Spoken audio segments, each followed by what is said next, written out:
Past continuous और present continuous के passive voice में आप कभी गेटिंग यूज कर लेते हैं, कभी बीइंग यूज कर लेते हैं। जैसे कि the chair is being made, इसका मतलब हुआ कि कुर्सी बन रही है या फिर कुर्सी बनाई जा रही है। The chair is being made.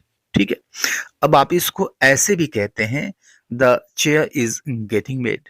इसका भी मतलब ये है कि कुर्सी बन रही है या फिर कुर्सी बनाई जा रही है। अब इसी में एक भाई ने पूछ लिया कि क्या इस बीइंग को हमेशा ही हम गेटिंग से रिप्लेस कर सकते हैं।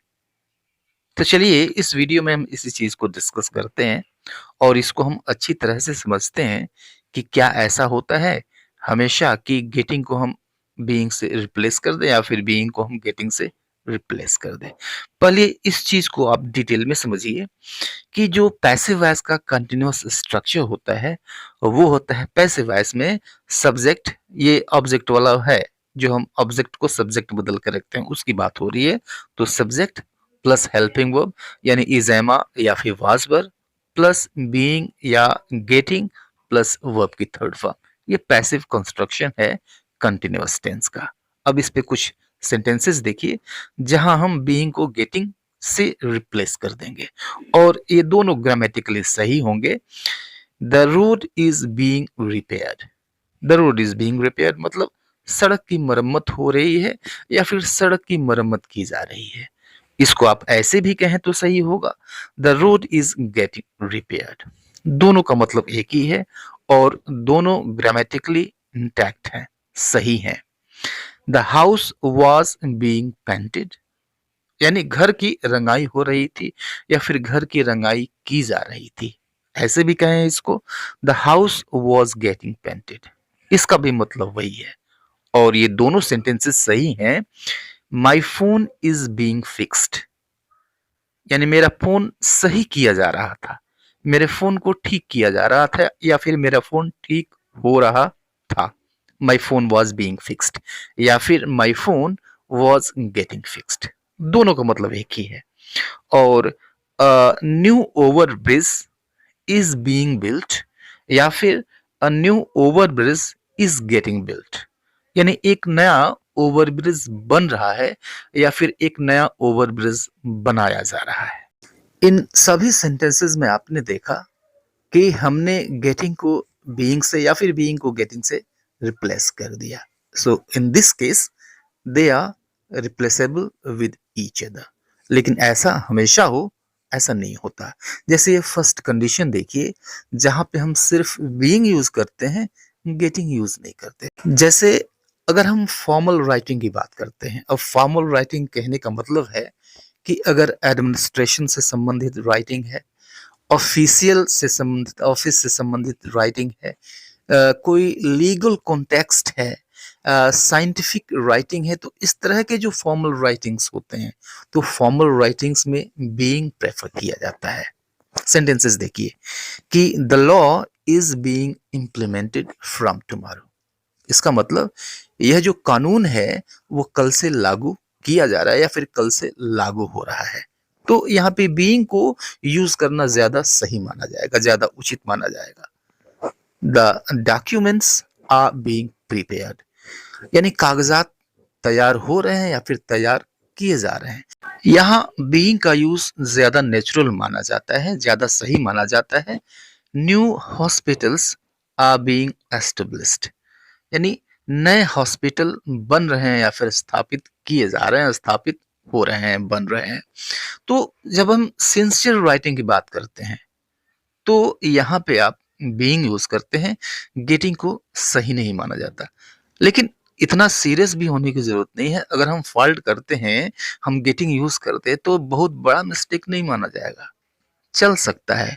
लेकिन फिर कहूंगा अगर सिंसियर राइटिंग की बात हो रही है तो फिर बीइंग ही सही माना जाएगा। अब दूसरी कंडीशन देखिए कि with verb of emotion, mental states और परसेप्शन, कुछ ऐसे वर्ब्स होते हैं जो इमोशन शो करते हैं, मेंटल स्टेट शो करते हैं या फिर परसेप्शन शो करते हैं। ऐसे वर्ब्स के साथ हम यूज करते हैं बीइंग, वहां पे गेटिंग नहीं आता, प्राय नहीं आता। लेकिन फिर कहूंगा कि अगर आप करते हैं तो बहुत भारी गलती नहीं मानी जाए। एग्जाम्पल देखिए, इन सेंटेंसेस को देखिए। These days she is being pressed by all the teachers. इसका मतलब हुआ कि आजकल वह सभी टीचरों से, सभी अध्यापकों से प्रशंसा पा रही है, प्रशंसित हो रही है। तो प्रेज की बात हो रही है और यह एक मेंटल स्टेट है, इमोशन से संबंधित चीज है। तो बीइंग इसके साथ यूज किया जाए, इस चीज को ज्यादा सही माना जाएगा। एक दूसरा एग्जाम्पल देखिए, ही इज बीइंग इग्नोर्ड, यानी उसकी उपेक्षा हो रही है या फिर उपेक्षा की जा रही है, उसको इग्नोर किया जा रहा है।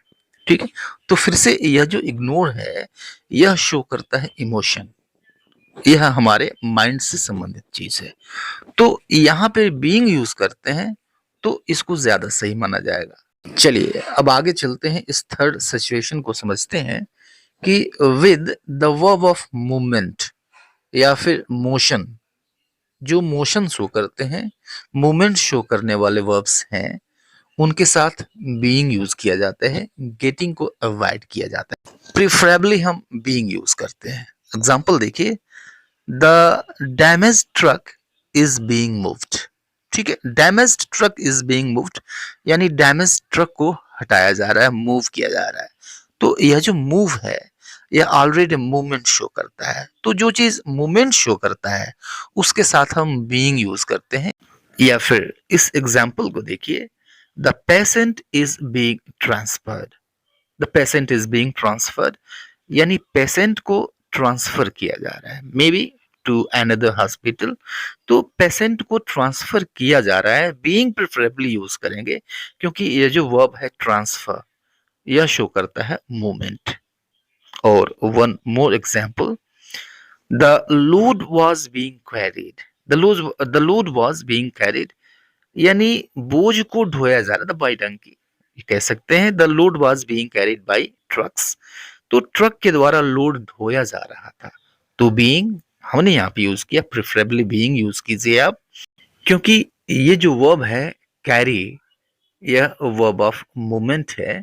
गेटिंग का यूज करना यहाँ पे सही नहीं होगा। वैसे आप यूज कर भी लें, जैसा कि मैंने पीछे भी कहा कि यूज कर भी ले तो कोई भारी मिस्टेक नहीं होगा। ठीक है, और एक बात और, कि जब हम कन्वर्सेशनल इंग्लिश की बात करते हैं तो कन्वर्सेशनल इंग्लिश में बीइंग के बजाय हम प्रेफर करते हैं गेटिंग।